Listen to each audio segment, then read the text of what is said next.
안녕하세요. 아픈 상처가 있는 남편과 함께 살고 있는 아내입니다. 남편은 사랑을 받지 못하고 자란 아이였습니다. 남편의 가족은 누나 1명과 아빠가 있다고 들었어요. 어머니가 왜 계시지 않는 건지 물어보지는 않았지만 시간이 지나니 자기가 먼저 저에게 말해주더라고요. 남편의 부모님 이야기를 시작하기 위해서 남편의 부모님을 어머님과 아버님이라고 호칭할게요. 남편의 어머님과 아버님은 절절하신 사랑을 하셨다고 합니다. 아버님은 잘 살지 못하는 형편이었고 어머님은 동네에서 제일 잘 사는 집안의 막내딸이었다고 합니다. 그런데 같은 동네에서 살던 둘은 오다 가다 마주치면서 서로에 대한 호감이 쌓이게 되었고 결국에는 사귀게 된 것이죠. 그러다가 어머님이 남편의 누나를 임신하게 되어 양가 허락을 받으러 갔는데 잘 살던 집안의 막내딸이다 보니 반대가 장난이 아니었다고 합니다. 아버님은 자기가 책임을 지겠다고 하면서 무릎을 꿇고 사흘밤 낮으로 친정집 앞에서 기다렸다고 하네요. 그런 모습을 보곤 친정집은 우선 아이도 가졌으니 어쩔 수 없이 받아준다고 하며 결국에는 허락을 받아내게 되었다고 합니다. 첫째 아이가 태어나고 외갓집과 친가에서 성대하게 잔치를 벌이며 누나의 탄생을 축복해 주었다고 해요. 그리고 어머님을 극진히 사랑했던 아버님은 아이가 태어났음에도 불구하고 어머님을 더 챙기며 동네에서 알아줄 정도의 애처가였다고 합니다. 그러던 중 어머님은 아이를 임신하게 되었고 아이가 태어날 날만 기다리며 행복한 삶을 보내셨다고 하더라고요. 그런데 출산 당일 어머님은 과다출혈로 돌아가시게 되었고 아이는 무사하게 태어나게 되었다고 합니다. 그 아이가 바로 저희 남편이고 어머님을 너무나 사랑했던 아버님은 남편을 한 번도 따뜻한 눈길로 바라봐 준 적이 없다고 해요. 그리고 외할머니와 외할아버지도 자신들의 귀한 막내딸을 죽게 만들었다며 명절마다 외갓집에 갈 때면 매번 구석에서 혼자 없는 것처럼 지냈다고 하더군요. 남편의 생일날은 어머님의 기일날이기 때문에 남편은 가족들에게 생일 축하를 단 한 번도 받아보지 못한 채 커왔다고 합니다. 학교를 다닐 때 친구들이 자신의 생일을 축하해 주겠다며 처음 듣는 생일 축하 노래를 듣고는 펑펑 울었다고 합니다.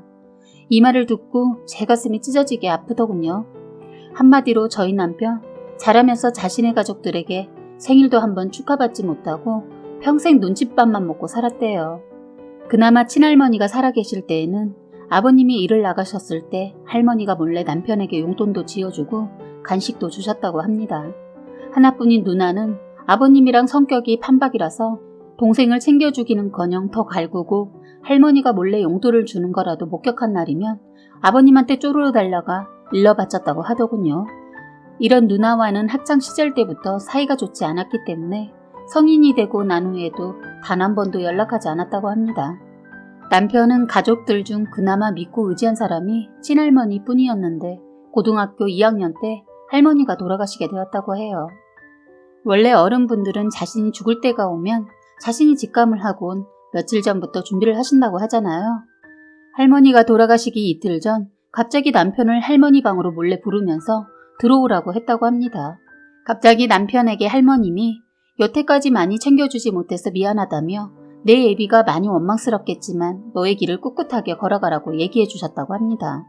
그러시면서 주머니에 있던 종짓돈을 꺼내며 남편의 손에 꼭 쥐어주면서 성인이 되고 나면 이 집에서 나가 살면서 하고 싶은 일도 하고 좋은 여자도 만나라고 해주셨다고 해요. 그런 얘기를 들으며 남편은 왜 그런 얘기를 하냐고 하면서 이 돈은 할머니가 쓰시라고 말하며 계속 거절했는데 할머님이 화를 내셔서 결국에는 그 돈을 받아갔다고 합니다. 그러다가 이틀 뒤 학교에서 수업을 하던 도중 선생님이 불러서 교무실로 가봤는데 할머니가 돌아가셨다는 소식을 들었다고 해요.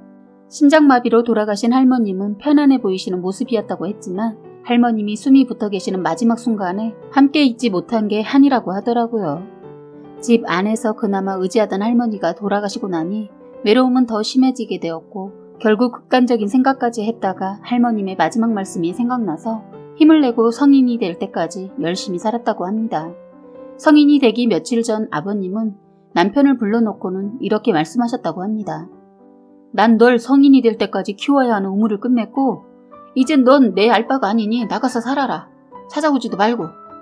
결국 반강제로 쫓겨나게 된 남편은 성인이 되자마자 할머니가 준 돈으로 서울로 상경을 하게 되었다고 합니다. 이를 물고 악착같이 일한 남편은 결국 서울에서도 알아주는 회사에 높은 직급을 가질 수 있게 되었다고 하네요. 그리고 3년 뒤 저와 만나게 된 것이었죠. 그때 저희는 36살로 둘 다 젊은 나이는 아니었기 때문에 신중하게 만나게 되었어요. 원래 남편은 자신이 사랑을 받지 못하고 커서 좋은 남편, 좋은 부모가 될 수 없을 것 같아 결혼을 하지 않으려고 했다고 합니다. 그러다가 저를 만나고 결혼을 해도 될 것 같은 여자라는 생각이 들게 되었고 그래서 결혼을 전제로 저와 만남을 시작하게 되었다고 해요. 나이도 나이인지라 결혼을 전제로 만나고 있던 저희의 입에서 결혼 이야기가 나오게 되었고 프로포즈까지 받고 난 후 저는 이야기를 모두 듣게 되었습니다. 이런 남편의 사정을 모두 듣고 난 뒤 남편에게 지금까지 그런 집안에서 살면서 억울하거나 괴롭진 않았냐고 나 같았으면 진작에 그 집안에서 뛰어나왔을 것이라고 얘기했어요. 그랬더니 하도 어렸을 때부터 그런 일을 당하다 보니까 그게 당연한 줄만 알았고 이게 사랑받지 못한다는 것을 알게 된 것은 초등학교 2학년 때 친구 집에 갔다가 느껴졌다고 하더라고요.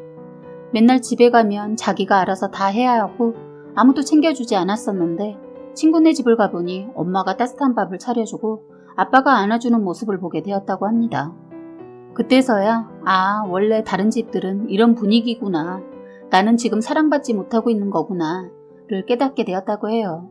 저는 이 모든 사실을 알고 나서 너무나도 속상했지만 아무것도 해줄 수 없는 저에게 미웠기도 했고 이 남자를 더욱 아껴줘야겠다는 생각이 들었어요. 남편의 사정을 듣고 난 뒤 원래는 저희 집에만 가서 인사를 드리기로 했다가 결혼 준비가 거의 마무리가 되었을 때 그래도 저는 아버님을 한번 찾아뵙는 게 맞는 것 같다고 남편을 설득했습니다. 그렇게 저희는 아버님의 주소를 수소문하여 알아낸 뒤 그곳으로 내려가게 되었고 거기에서 아버님을 처음 뵙게 되었습니다. 처음 초인종을 누르자 아무 대답이 없길래 한두 번 더 눌렀더니 그제서야 현관문을 열어주시더라고요. 안녕하세요. 민수 여자친구입니다. 라고 인사를 했더니 눈길 한번 안 주시고 거실로 들어가시더라고요. 그렇게 저희도 아버님 맞은편에 앉게 되었고 조금 긴 침묵 끝에 남편이 먼저 말을 꺼내게 되었습니다. 오랜만이에요, 아버지. 여기까지 왜 왔냐? 저희 결혼해요. 하나뿐인 아들 결혼하는 사실도 알려드리고 제 아내 되는 사람도 보여드리고 싶어서요. 라고 말하는 남편의 말 뒤로 너무 상처되는 말이 아버님 입에서 나오더라고요. 널 내 아들이라고 생각해 본 적 없어. 지금까지도 단 한 번도. 그 말을 듣고 너무 속상해서 제가 한마디 하게 되었습니다. 아버님이 정말 사랑하는 아내가 돌아가셔서 많이 슬프셨다는 거 저도 잘 아는데요. 그게 태어난 아이의 탓은 아니지 않나요? 오히려 돌아가신 어머님이 남기고 간 제일 큰 선물이라고 생각하는데요. 자신의 생명까지 포기하시면서 두고 간 선물을 거의 40년간 속을 썩고 문드러지게 만드신 아버님이 참 이해가 가지 않네요. 아버님은 제 말을 듣고는 아무 말도 하지 않으시면서 담배를 꺼내 조용히 한개비를 피우시더라고요. 그러다가 한 말씀 하시더군요. 사랑하는 사람을 잃어본 적이 없는 것 같은데 그게 얼마나 큰 상처이고 아픈 일인 것인지 아냐? 그리고 성인이 된 후에 오지 말라고 했던 것 같은데 난 너가 결혼을 하든 아이를 낳든 관심 없다. 아버님이 아들이라고 생각해 본 적 없는 이 남자요. 제가 데리고 잘 살겠습니다. 여기 청첩장이고 알고 계시라고요. 안녕히 계세요. 라고 말한 뒤 저는 남편의 손을 잡고 그 집에서 나왔습니다. 남편은 예상했던 반응이었었겠지만 아버님에게 직접 듣게 된 말에 저의 품에 안겨서 펑펑 울더라고요. 그리고 남편은 그날 이후로 가족에 대한 감정은 모두 접어버린 것 같았습니다. 결혼식 당일 남편의 부모님 자리에는 아무도 계시지 않았지만 저희는 행복한 결혼식을 끝마치게 되었어요.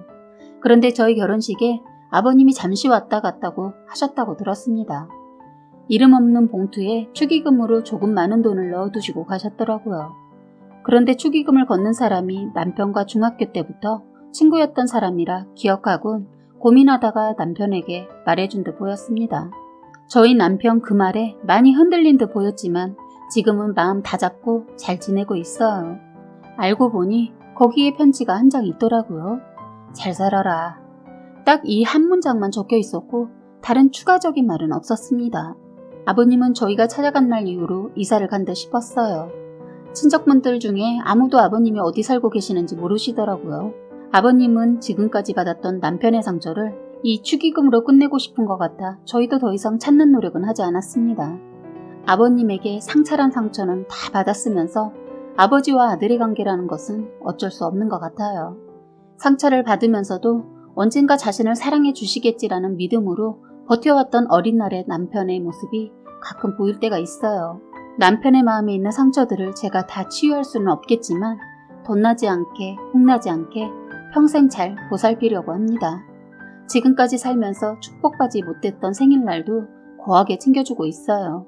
그런 저에게 보답이라도 하듯이 남편도 깜짝 선물을 자주 하면서 결혼 5년 차인 저희는 아직까지도 신혼처럼 달달합니다. 지금 저희는 3살 된 아들을 키우며 행복한 가정을 이루고 있어요. 남편은 자신이 받지 못했던 사랑을 아이에게 쏟아주는 것 같고요. 사랑받지 못하면서 커서 자기가 잘하고 있는 것인지 헷갈려 할 때가 참 많은 것 같은데 제가 보기에는 세상에서 이렇게까지 아이를 사랑하는 아빠가 없을 것이라고 생각해요. 사연은 여기까지였고요. 구독과 좋아요, 알림 설정 부탁드리겠습니다.